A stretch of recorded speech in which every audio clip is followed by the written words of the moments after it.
பஞ்சுருளி தெய்வம் யார் தெரியுமா? விஷ்ணுவின் தசாவதாரங்களில் ஒன்று வராக அவதாரம். பன்றி முகம் கொண்ட வராகர் பூமியை பாறலிலிருந்து மீட்டவர்.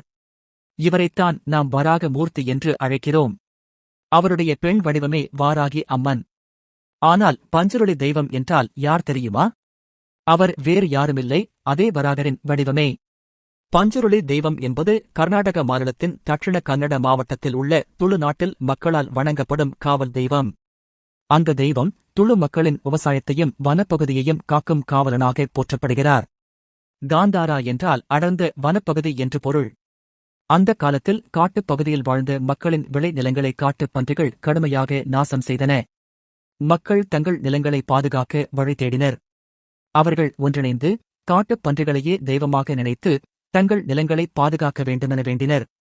அந்த வேண்டுகோளை ஏற்று வராகர் பஞ்சுருளி வடிவில் அவதரித்து அவ்வூரின் நிலங்களுக்கு பாதுகாவலனாக இருந்தார்.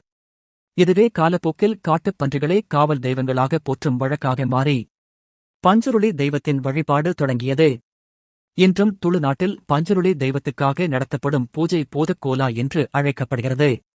அந்த நேரத்தில் பன்றியின் முகமூடி அணிந்து தெய்வத்தின் அருள்வாக்கு சொல்லும் வழக்கம் தொடர்கிறது. அவ்வாறு மனிதன் வனம் மிருகம் மூன்றையும் இணைக்கும் தெய்வீக சக்தியாக பஞ்சுருளி தெய்வம் இன்று வரை வாழ்ந்து வருகிறார்.